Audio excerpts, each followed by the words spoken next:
Hello friends, నేను మీ బాంబే వార్తక్కను. పాకం లేకుండా చేసుకునే అరిసెలు, గవ్వలు, కారపూస ఇలాంటివి సంక్రాంతి పండగకు చేసుకోండి. మరి ఎలా తయారు చేద్దామో చూద్దాం రండి. పాకం లేకుండా బియ్యం నానబెట్టకుండా అరిసెలు ఎలా తయారు చేద్దామో చూద్దాం రండి.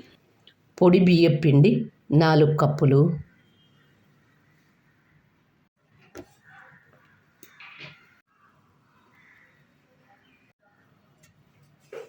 ఏ కప్పుతో అయితే బియ్యం పిండి తీసుకున్నామో అదే కప్పుతో బొంబాయి రవ్వ లేదా దీన్ని సూజీ అంటారు, 1 కప్పు తీసుకోండి.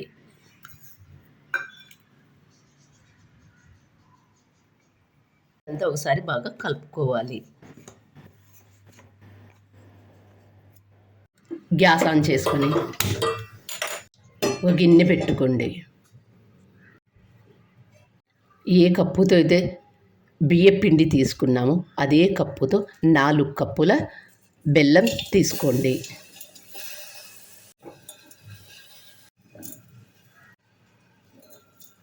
ఏ కప్పుతో అయితే బెల్లం తీసుకున్నామో అదే కప్పుతో 1 కప్పు నీళ్లు తీసుకోండి. ఎలాంటి పాకం కానీ తడి బియ్యం పిండి కానీ లేకుండా వీటిని ఎంతో ఈజీగా చేసుకోవచ్చు. అరిసెలు చేయాలంటే పాకం అనేది ముదురు పాకమా లేత పాకమా ఇలాంటివన్నీ కావాలి. కాకపోతే ఇలాంటి అరిసెలు చేసుకునేటప్పుడు మాత్రము వీటికి మాత్రం బియ్యం పిండి వేసుకొని చేసుకుంటే సరిపోతుంది. బియ్యం నానబెట్టడం కానీ పాకం పట్టడం కానీ లేకుండా ఎంతో ఈజీగా చేసుకునే అరిసెలు. బెల్లం అనేది ఎక్కడ ఉండలు లేకుండా అంతా బాగా కరిగేటట్లు చూసుకోండి. బియ్యం పిండి వేసి కలిపేటప్పుడు ఉండలు ఉన్నట్లయితే సరిగ్గా కలవదు. కాబట్టి బెల్లం అంతా బాగా కరగాలి. ముందుగా మనం కలిపి పెట్టుకున్న బియ్యం పిండి బొంబాయి రవ్వ ఉంది చూడండి, దాన్ని బెల్లం కరిగిన దానిలో వేసుకొని కలుపుకోవాలి.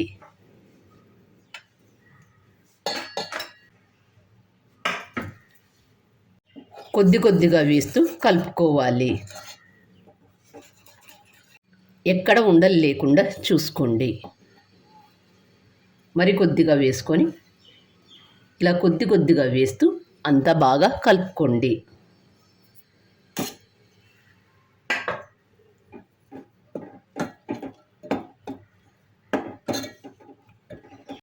ఎక్కడ ఉండలు లేకుండా అంతా బాగా కలుపుకోవాలి.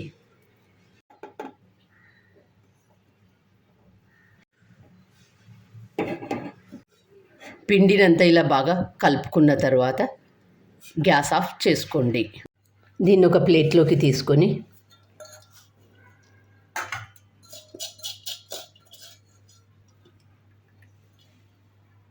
దీన్ని చేత్తో ఒకసారి అంతా బాగా కలుపుకోవాలి.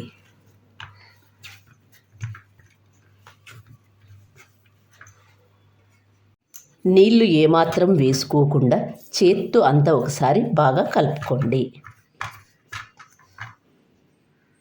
ఇలా కలుపుకున్న పిండిని చిన్న ముద్దల్లాగా చేసుకుందాం. చూడండి ఇలా. ఈ సంక్రాంతి పండగకు మీరు కూడా ఇలా అరిసెలు తప్పక చేసుకోండి. ఎలాంటి పాకం కానీ బియ్యం నానబెట్టడం కానీ లేకుండా ఎంతో ఈజీగా చేసుకునే వీటిని మీరు కూడా తప్పక చేసుకోండి.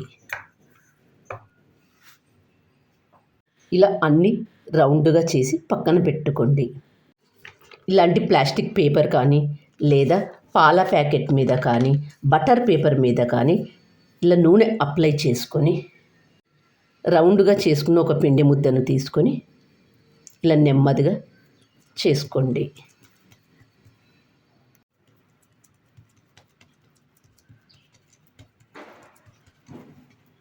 పూరీ ప్రెషర్ ఉన్నవాళ్ళు ఇలాంటి ప్లాస్టిక్ పేపర్ను తీసుకొని నూనె అప్లై చేసుకొని రౌండ్గా చేసుకున్న ఒక పిండి ముద్దను తీసుకొని దీని మీద పెట్టి దీని మీద మరొక కవర్ పెట్టుకొని దీన్ని ఇలా క్లోజ్ చేసి ఇలా ప్రెస్ చెయ్యండి.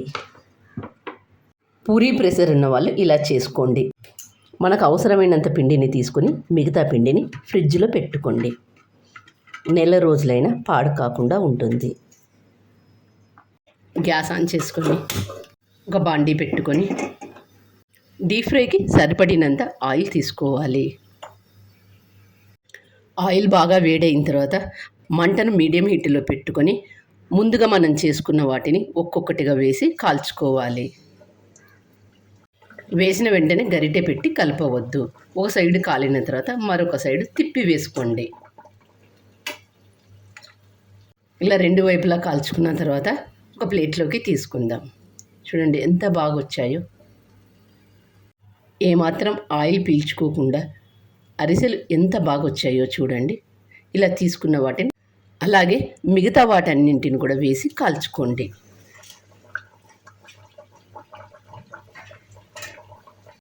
ఒక సైడు కొద్దిగా కాలిన తర్వాత మరొక సైడు తిప్పి వేసుకోండి.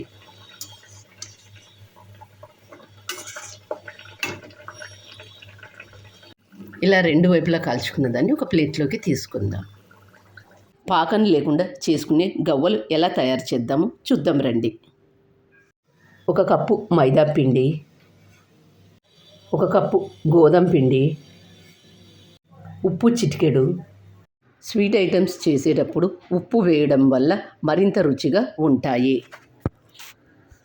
వీటన్నింటిని ఒకసారి బాగా కలుపుకొని ఒక మిక్సీ జార్ తీసుకొని ఇందులో 1/4 కప్పు చక్కెర వేసుకొని బొంబాయి రవ్వ 1 కప్పు వేసుకొని మెత్తగా మిక్సీ చేసుకోవాలి.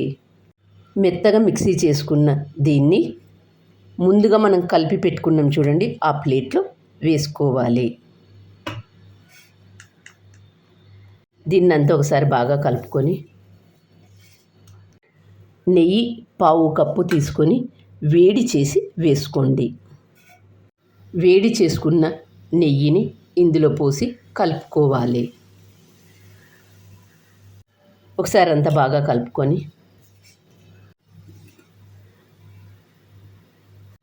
ఇలా కలుపుకున్న పిండిలోకి వేడి నీళ్ళు కొద్ది కొద్దిగా పోస్తూ కలుపుకోండి.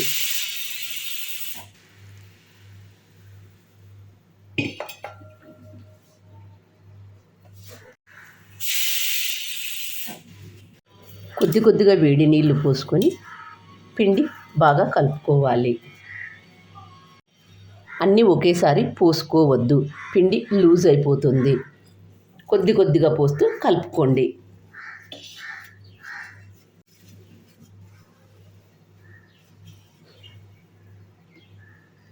ఈ పిండి కలుపుకోవడానికి 1/2 కప్పు వేడి నీళ్ళు సరిపోతాయి. అంతకన్నా ఎక్కువగా వేసుకోవద్దు, పిండి లూజ్ అయిపోతుంది.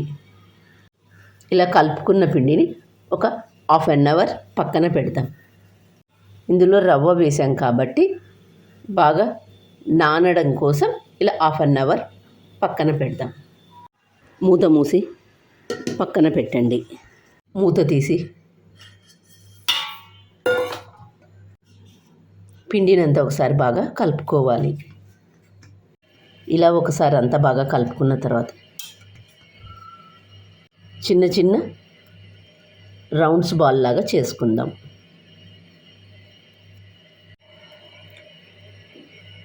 మరీ లావుగా చేసుకోవద్దు. పిండి ముద్దలు ఈ సైజులో ఉండేటట్లు చూసుకోండి. ఎక్కువగా లావుగా ఉన్నట్లయితే గవ్వలు చేసుకునేటప్పుడు కాల్చుకునేటప్పుడు సరిగ్గా కాలవు. కాబట్టి ఈ సైజులో ఉండేటట్లు చూసుకోండి. అలాగే మిగతా వాటన్నింటిని కూడా చేసుకోండి. ఇలా రౌండ్గా చేసుకుని ఒక పిండి ముద్దను తీసుకొని ఇది గవ్వల పిట మార్కెట్లో ఎక్కడైనా దొరుకుతుంది. రౌండ్గా చేసుకున్న దాన్ని తీసుకొని గవ్వల పిట మీద ఇలా పెట్టుకొని ఇలా ప్రెస్ చెయ్యండి. ఇప్పుడు గవ్వ షేప్ ఎలా వచ్చిందో చూడండి. ఇలాగే మిగతా వాటన్నింటిని కూడా చేసుకోండి.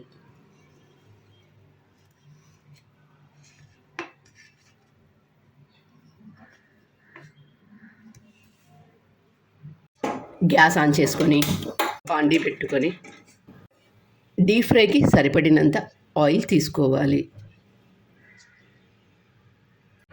ఆయిల్ బాగా వేడైన తర్వాత ముందుగా మనం చేసుకున్న వీటిని కొద్ది కొద్దిగా వేసి కాల్చుకోండి.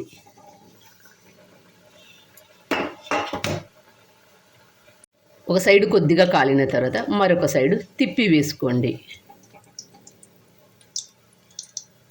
మంటను మీడియం హీటులో పెట్టుకొని కాల్చుకోండి. మంట హైలో పెట్టినట్లయితే త్వరగా కాలుతాయి, కాకపోతే లోపల పచ్చిగా ఉంటుంది. కాబట్టి మంట మీడియం హీటులో పెట్టుకొని కాల్చుకోండి. ఇలా రెండు వైపులా కాల్చుకున్న తర్వాత వీటిని ఒక ప్లేట్లోకి తీసుకుందాం. ఈ కలర్లో ఉన్నప్పుడే తీసుకోండి. మరి ఎర్రగా ఇవి చల్లారిన తర్వాత మరి కాస్త రంగు వస్తాయి. బెల్లం పాకం పట్టకుండా గవ్వలు ఎంత ఈజీగా చేసుకున్నామో చూడండి. పాకం అనేది లేత పాకమా ముదురు పాకమా అనే డౌట్లు ఉంటాయి. అలాంటివి ఏమీ లేకుండా చేసుకునే గవ్వలు.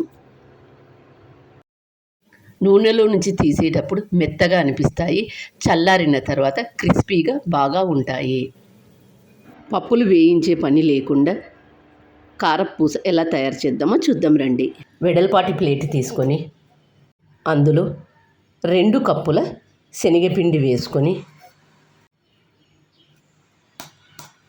2 కప్పుల శనగపిండికి 1 కప్పు బియ్యపిండి వేసుకొని ఉప్పు, కారం, వాము వేసేటప్పుడు ఎప్పుడే కానీ క్రష్ చేసి వేయండి. అప్పుడు ఫ్లేవర్ బాగా పట్టుకుంటుంది.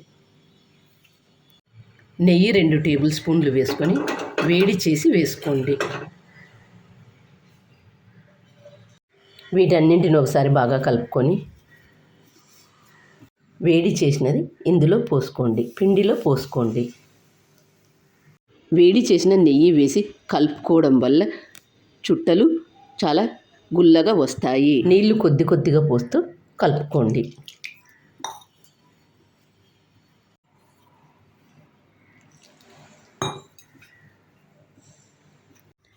పిండి మరీ గట్టిగా కాను మరీ లూజ్గా కాను కలుపుకోవద్దు. వీడియోలో చూపించినట్లు కలుపుకోండి.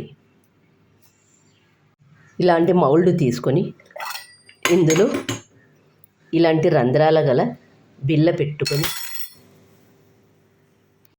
పిండి అంటుకోకుండా ఉండడం కోసం ఆయిల్ అప్లై చేసుకోండి మౌల్డ్కు. ముందుగా కలిపి పెట్టుకున్న పిండి ముద్దను అందులో పెట్టుకొని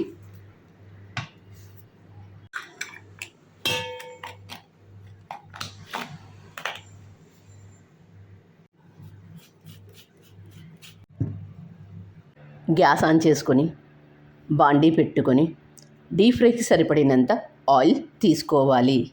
ఆయిల్ బాగా వేడైన తర్వాత ముందుగా మనం చేసుకున్న దాన్ని ఆయిల్లో వేసి ఇలా తిప్పుకోండి.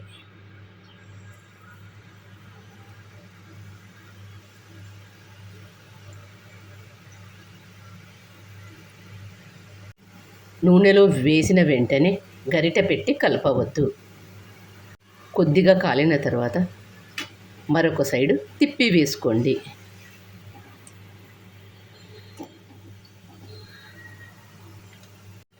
మంటను మీడియం హీటులో పెట్టుకొని కాల్చుకోండి. రెండు వైపులా ఇలా కాల్చుకున్న తర్వాత ప్లేట్లోకి తీసుకుందాం. వీటిని ఈ కలర్లో ఉన్నప్పుడే తీసుకోండి. మరీ ఎర్రగా కాల్చినట్లయితే ఆరిన తర్వాత నల్లగా అనిపిస్తాయి, కాబట్టి ఈ కలర్లో ఉన్నప్పుడు తీసుకోండి. నూనెలో డైరెక్ట్గా వేసి కాల్చాలంటే కష్టంగా అనుకునే వాళ్ళు ఇలా బటర్ పేపర్ మీద కానీ న్యూస్ పేపర్ మీద కానీ వేసుకొని చేసుకోండి.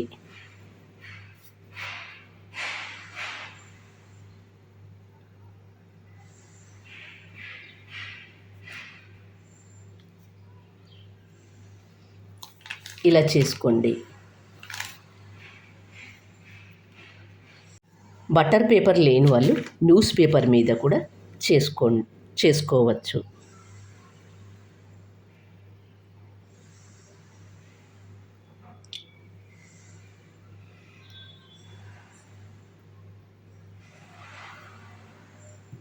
ఏ పద్ధతి ఈజీగా అనిపిస్తే ఆ పద్ధతిలో చేసుకోండి. పేపర్ మీద ఉన్నదాన్ని చూడండి, చేతిలోకి ఇలా తీసుకొని నూనెలో ఇలా వేసుకోండి. పేపర్ మీద ఉన్నదాన్ని కూడా ఇలా తిప్పించి ఇలా వేసుకోండి. ఒక సైడు కొద్దిగా కాలిన తర్వాత మరొక సైడు తిప్పి వేసుకోండి.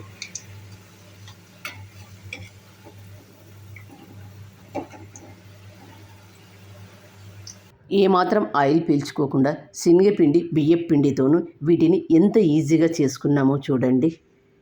ఒకసారి చేసి పెట్టుకుంటే 15 రోజులైనా నిల్వ ఉంటాయి. ఎలాంటి పప్పులు వేయించడం కానీ ఇలాంటివి ఏమీ లేకుండా ఎంత ఈజీగా చేసుకున్నాం చూడండి. ఆయిల్ పీల్చుకోకుండా ఎంత ఈజీగా చేసుకున్నామో చూడండి. ఎంత క్రిస్పీగా ఎంత బాగా వచ్చాయో ఒకటి తుంచి చూపిస్తాను చూడండి, ఎంత గుల్లగా వచ్చాయో చెక్లాలు. ఈ సంక్రాంతి పండగకు మీరు కూడా అరిసెలు, గవ్వలు, చుట్టలు ఇలా చేసుకోండి. మరి మీకు ఎలా వచ్చాయో నాకు కామెంట్ చేసి చెప్పండి. మరొక కొత్త రెసిపీతో మీ ముందుకు వస్తాను. నా ఛానల్ కొత్తగా చూసే వాళ్ళు సబ్స్క్రైబ్ చేసుకోండి. Thank you for watching.